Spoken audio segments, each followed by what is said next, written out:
Hello, and welcome to episode 216 of Dark and Stormy Book Club. Today we talk with the author Jackie Flaum. Enjoy. I'm Ann Dark. I'm Tracy Stormy. And I'm Kathy Knight. And together we are It Was a Dark and Stormy Book Club, a podcast for mystery lovers. Welcome.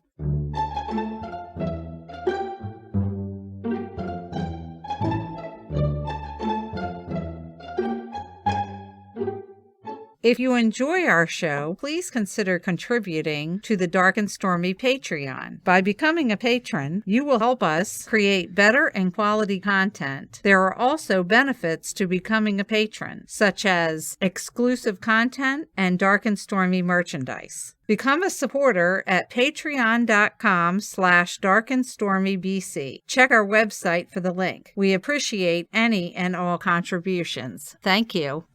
We would like to welcome Jackie Flaum to the program.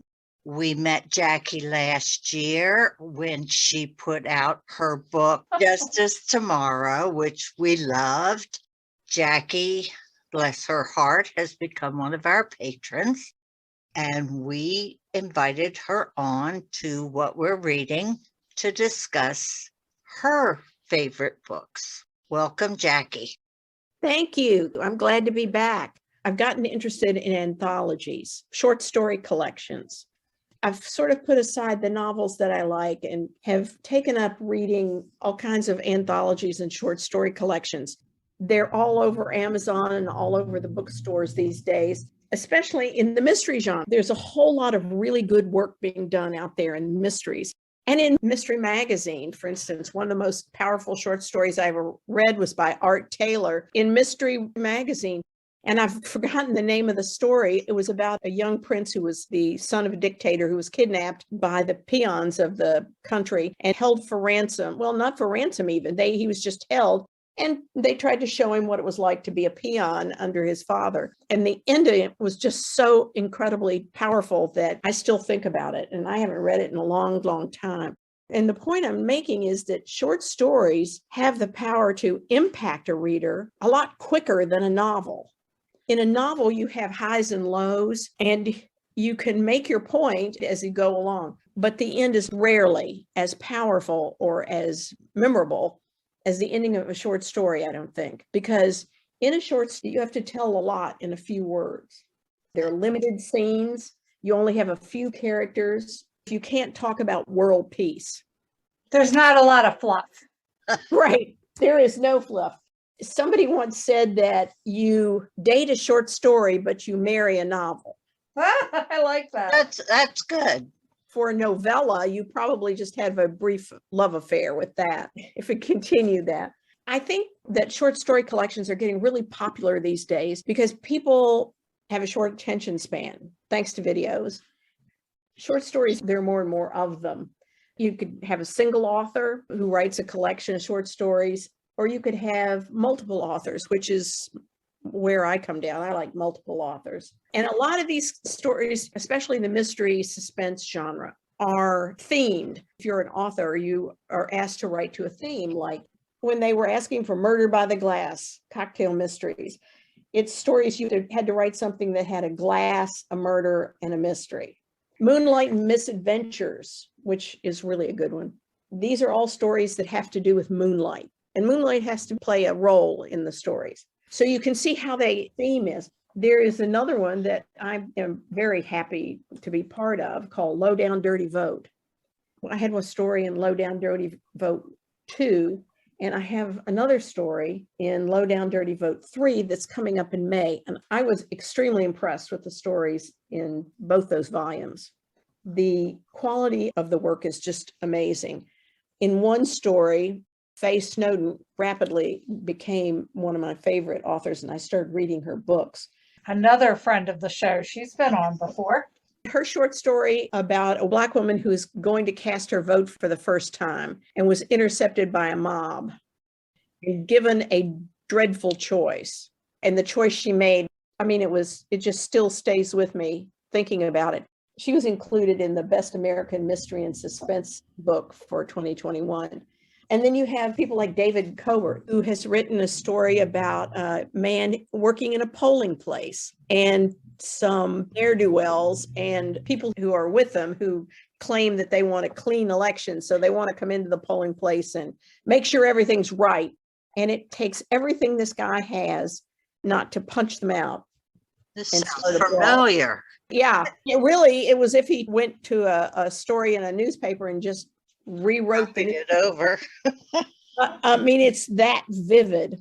And then these are the kind of stories that I really enjoy. And when you have a volume like Low Down Dirty Vote, it centers around voting issues. Like Low Down Dirty Vote 1 was about stolen vote.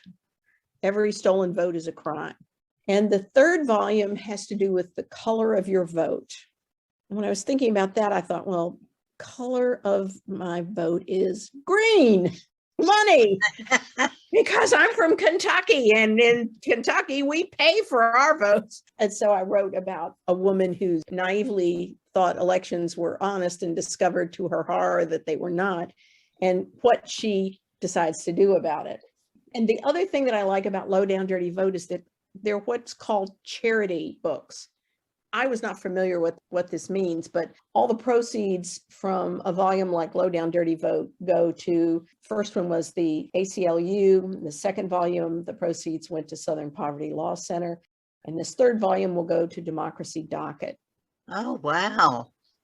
So That's Great wonderful. idea. the publisher doesn't make anything. Well, this actually is the kind of thing that happens when you have short story collections that are written by mystery writer groups. For example, the Sisters in Crime. Sisters in Crime chapters have a lot of anthologies that come out. For instance, there's the Sisters in Crime Desert Sleuth chapter. Volume 9 is Love Kills. The Chesapeake Crime Sister in Crimes, their title is Invitation to Murder. There are 12 crime tales from the Pittsburgh chapter of Sisters in Crime called Lucky Charms. I belong to a group that is not associated with Sisters in Crime. We are an independent group of mystery and crime writers in the Memphis area called Malice in Memphis. We have a whole lot of writers that come here that are not mystery writers. Some of them are fantasy writers, some are romance writers, but as we have all decided, every good story has a little mystery in it. That's true. How does this normally work? Is there a call out for a theme and people can submit, or? When had open submissions and they received 318 stories. And they put the announcements out on Facebook and Twitter. And there's a group called the Short Fiction Mystery Society. They let members know when there is an open submission call. Sometimes editors will ask someone to submit. There's a gentleman named Joseph Walker whose stories also appear in the Best Mysteries short stories of 2021. And he's been a finalist for the Short Stories Award, several of them. He belongs to this society, and he has a story in a lot of the anthologies that I read. I actually look for him because I enjoy his stories. There was one, I think it was called Edda at the End of the World. And it was about a woman who was running away from something. And she did not plan to get involved in anything. She was staying in a seedy motel and she heard through the thin walls someone being beaten up, and it turned out to be a child. She discovered the next day, and all of a sudden she took on the world, and it was so well done. I just couldn't believe how wonderful it was.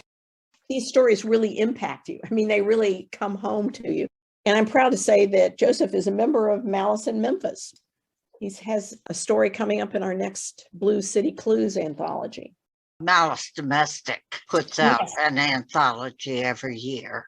Yes, and I should have mentioned them. They actually have several anthologies. And writers who write short stories also write novels. I do. David Coburn does, and Sarah Chan does, and certainly Faye Snowden does. But there is just some wonderful thing about reading a short story and writing one, and you come to the end and you know it's a great ending, and it didn't take you 2 years to get it out, and you don't have to have a cover for it. You don't have to find it. There really is something very satisfying about reading one too. You can read one and go, I have to go to bed. And then you can because you've reached the end. Yeah. They're not so long you have to wait until the next day to finish. I mean, how aggravating is that? You get to the great part of the book, heroine is hanging by her toenails on the edge of a cliff, and you're too tired to go on. You have to cook dinner, or you can come to the end of a short story in 30 minutes, some flash fiction, half an hour. A long novella is just a longish short story. Jackie, so Yeah. you just mentioned that you also write novels. What have you been working on? Oh dear, my critique group would tell you that I haven't been working very hard, but I have been working on this sequel to Justice Tomorrow. Oh, yay! Price of the Future. And I'm halfway through it. The research has just been painstaking, taking me a long time. But this we're going to take, if you remember Sterling and Gray, where our main characters, Madeline Sterling is a white Bostonian who was involved in the civil rights organization as a detective, and her partner was Socrates Gray, who is a Black Southerner who went through Yale on a scholarship. They have been partners for a couple of years when our story opens, and now they have been called to Crossville, Georgia, to investigate the lynching of a young Black man. And when they get there, they discover a lot of post-Civil War era secrets and modern day betrayals. And they find that only the dead tell the truth. I'm writing the sequel to what happens to them when they leave Crossville. If you remember, they leave Crossville in a big fat hurry. Yes. With people on their tails. Sterling is pregnant when they leave. So we have to figure out what happens to that. What is she going to do? And Gray doesn't know about this, so what's going to happen? That is what I'm working on. Thank you for asking. I keep getting distracted because I like to write these short stories. The short story that appears in the short story anthology, Now There Was a Story, it's a musical crime anthology based on the songs of Johnny Cash. Oh. And Sterling and Gray appear in that anthology in a short story entitled Time Changes Everything. And in this, we find Sterling and Gray opening their first New York office. And this is their first client who brings them a typical, first client thing. She wants him to tail her cheating husband, only he has proof that he was everywhere he said he was. That makes me suspicious right there. I mean, yeah, I am using Sterling and Gray in some stories, putting them there. Because they are great characters. I really enjoyed them. Thank you. I like Sterling. For those of you who watch TV, she's a cross between the X-Files, Gillian Anderson's character, and Remington Steele. Oh, Laura Holt. Yes. yes. So she's a cross between Laura Holt and Gillian Anderson's character, Scully. Part dreamer and part pragmatist, and she has to come up with all these schemes to try and keep everybody safe. And of course, so does Gray, because Sterling is always getting into these situations that she shouldn't, and so Gray has to come and bail her out sometimes. They have formed this wonderful partnership, so I want to revisit them often. We're happy about that. Whenever you do get it finished, send it to us. Oh, absolutely. I'll be happy to. Yeah, you put us on your list. We'll get you back on and talk about that book. Oh, I would love to do that. And I hope people will take advantage of some of the anthologies that are out there. I want to mention my Malice in Memphis group would kill me if I didn't, that we have a new anthology out called Lies Along the Mississippi. Anything that is around the Mississippi River, that is around the Memphis area and the Mississippi River, whether you lie about the Mississippi River or you are lying dead by the Mississippi River. And actually, from this volume, we've had 4 writers nominated for Darrell Awards. Darrell Awards are given to the best short story written in the Mid-South. 4 of the 6 finalists appear in Lies Along the Mississippi. Wonderful. Jackie, we thank you for talking with us. We wish you all the best with your writing, and we look forward to talking again soon. And Reading lots of anthologies. yes. Thank you so much. And enjoy the rest of your day. Take care. Bye. Bye-bye. Bye-bye. Trivia. It really seems like